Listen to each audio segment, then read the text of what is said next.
आप सबको मेरा नमन, मेरा राम राम। सर्वप्रथम मैं कोटपुतली को बधाई देना चाहती हूँ। जिन भाइयों ने इस कार्यक्रम रखने की पहल करी, ये पंचायत रखने की पहल करी, आप सबको साधुवाद।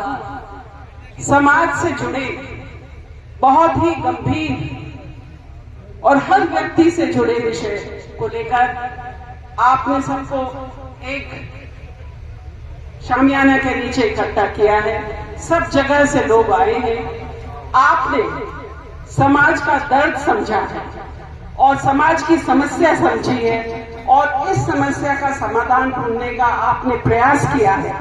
इसके लिए आपको बहुत बहुत बधाई और हमारा आभार। वाकई में हमारा आभार कि आपने ये पहल करी है। बधाई आप सभी को जो यहाँ उपस्थित हुए हैं।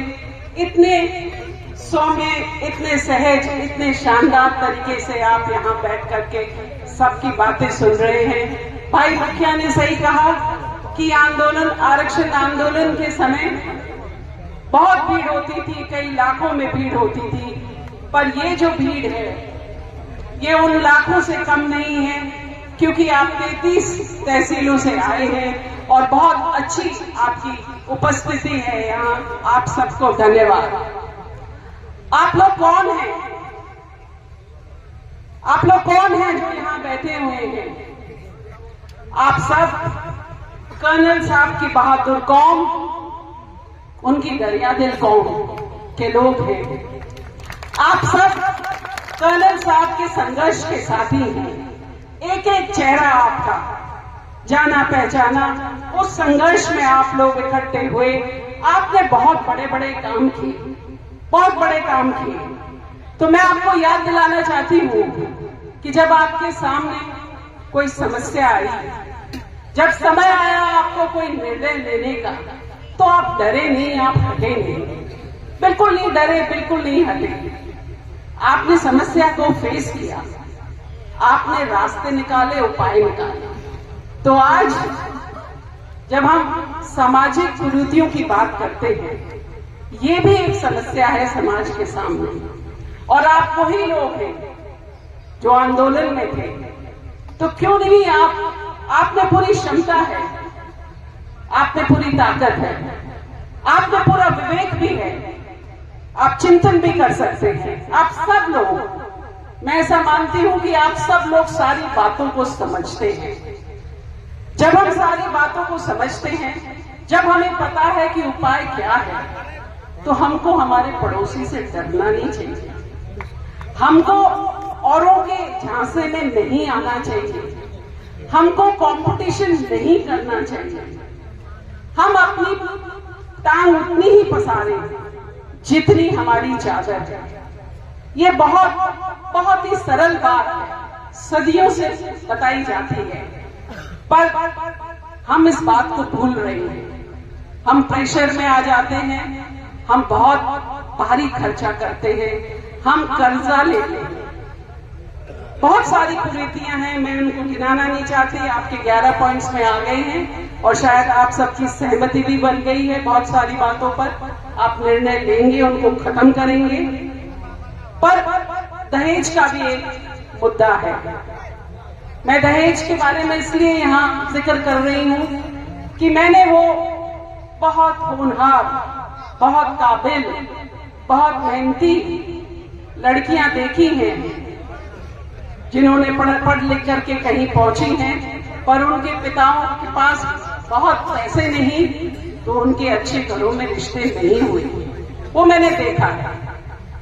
और मैंने देखा है कि आदमी अपनी जमीन बेच करके बहुत बड़ी शादी कर रहा है, बहुत बड़ा पैसा दे रहा है।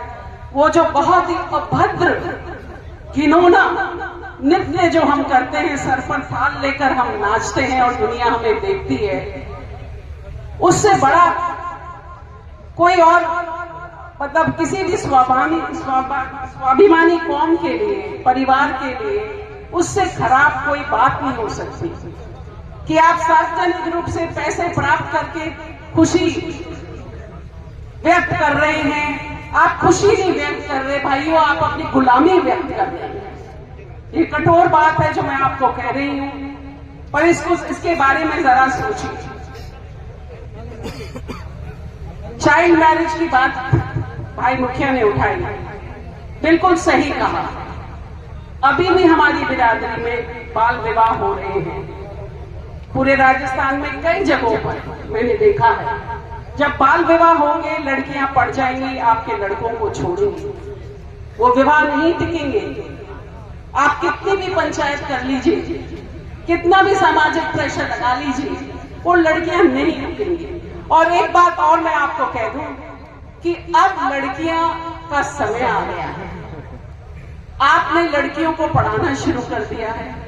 आपकी लड़कियां पढ़ लिख करके काबिल बन रही हैं, टीचर बन रही हैं, प्रोफेसर बन रही हैं, डॉक्टर बन रही हैं, अधिकारी बन रही हैं। अगर आप सोचते हैं कि आप वापस से उन लड़कियों को गोबर थापने के लिए मजबूर कर पाएंगे, वो स्थिति नहीं है। अब इस बात को समझिए। और हर आदमी, हर परिवार में अब ज्यादा बच्चे नहीं हैं, ज्यादा से ज्यादा 2 या 3 बच्चे। उसमें आपका बेटा भी हो सकता है, उसमें आपकी बेटी भी हो सकती है। तो जो कर्नल साहब कहते थे कि बेटा और बेटी दोनों को बराबर की फैसिलिटीज दो, बराबर का एजुकेशन दो, किसी को भी बेटों को ज्यादा आप करना चाहते हैं अच्छी बात है, पर बेटियों को कम ना दो। और यहां मैं कहना चाहूंगी कि जो खर्चा आप अपनी बेटियों के शादियों में करना चाहते हैं, आप उनको 50 लाख, 1 करोड़, 2 करोड़, 3 करोड़, पता नहीं जो आपकी पास है, आप देते हैं। मेरा अनुरोध आपसे केवल इतना है कि जब वो पढ़ रही हो उनके ऊपर 2-4 लाख ही खर्च कर दो, 2-4 लाख ही खर्च कर दो। आपको ये 5-6 करोड़ शादियों में खर्च करने की जरूरत नहीं पड़ेगी। और हाँ, आजकल आप सब जानते हैं बेटियों का पिता की संपत्ति में पूरा हिस्सा है। आप अपने मन से उसको देंगे, जब उचित समय होगा, उचित परिस्थितियां होंगी, आप उसको जरूर दीजिएगा। कोई कर्नल साहब ने बहुत सारी बातें कही। सामाजिक इमरजेंसी, मेरा पूरा समाज यहाँ पर बैठा हुआ है। मैं आपको बताना चाहती हूँ, और ये बात मैं जगह जगह पर कहती हूँ, कि आपने पॉलिटिकल इमरजेंसी नाम सुना होगा, आपने फाइनेंशियल इमरजेंसी, आर्थिक इमरजेंसी देश में लग जाती है, संविधान उसके प्रोवाइड करता है। परिवार में भी हमारे जब संकट में आ जाते हैं तो आर्थिक इमरजेंसी अपने आप को लगाते हैं। ये सिर्फ कर्नल बैंसला है, ये सिर्फ कर्नल बैंसला है जिन्होंने हमारी जैसी समाज, हम का अध्ययन करके हमारी जरूरतों को केंद्र में रखकर, उन लोगों के बीच में जाकर, लोगों की समस्याओं को समझकर उन्होंने कहा कि सामाजिक इमरजेंसी लगाए 15 साल के लिए, सोशल इमरजेंसी। सोशल इमरजेंसी का मतलब है कि हम अपने कमाई, हमारी जो कमाई है, हम सिर्फ जो जरूरी है उस पर खर्च करें, अच्छी शिक्षा और अच्छा स्वास्थ्य। और आप 10 साल, 15 साल भी कर्नल साहब ने लंबा कहा, आप 10 साल, मात्र 10 साल करके देखिए कि आप सिर्फ जरूरी चीजों पर खर्चा करें। दुनिया से डरने की जरूरत नहीं है। कर्नल साहब ने उस जमाने में मुझे पढ़ाया था, और जब वो मेरे को पढ़ा रहे थे तो लोग उनसे कहते थे, आपने सुना होगा उनके शब्दों से, उनके मुख से, कि कर्नल तू बावड़ा है, अपनी बेटी को पढ़ा रहा है जैसे दूसरे के खेत में पानी दे रहा है। आपने सुना है इस बात को। मैं बधाई देना चाहती हूँ इस क्षेत्र को कि आई थिंक विराटनगर या बांसुर की अभी लड़की पूनम कसाना जी सिविल सर्विसेज क्वालिफाई किया है और वो अधिकारी बनी है यहाँ से। तो उनके माता पिता ने भी उनको बहुत अच्छी शिक्षा दी। और 22 साल बाद हमारी पहली लड़की राजस्थान से मैं निकली थी, 2001 में अर्चना गुजर जी टोंक से निकली, और 22-23 साल बाद पूनम कसाना और कोमल गुजर वो निकली। तो सोचिए हम यहाँ हजारों की संख्या में बैठे हैं, हजारों की संख्या में बैठे हैं और आपके इस राज्य की कोई लड़की आपकी अपनी आईएएस नहीं है। ये क्या बताती है? आप करोड़ों रुपए शादी ब्याहों में खर्च कर देते हैं, पर गुजरो आप में ये सोच नहीं कि हम अपनी एक यूनिवर्सिटी खड़ी कर दें, हम एक अपना कॉलेज खड़ा कर दें, हम एक अपना स्कूल खड़ा कर दें। नहीं बनेगी। अगर आपकी लड़कियां, आपके लड़के आईएएस आईपीएस नहीं बनेंगे तो आपकी भागीदारी प्रशासन में उतनी नहीं होगी जिस लेवल की आपको जरूरत है। इस बात को समझिए, इस बात को बहुत गंभीर बात है। मैं आपको कह रही हूं, कर्नल साहब की एक और बात खर्चों को लेकर के मैं आपको बताना, याद दिलाना चाहती हूं। शादी ब्याह में फालतू खर्चा मत करो। अपने खून पसीने की कमाई से अपनी संतानों को पढ़ाओ। भाइयों, कर्जा मत करना। कर्जा 7 पीढ़ियों को खा जाता है और जवानी से पहले ही आदमी बूढ़ा हो जाता है।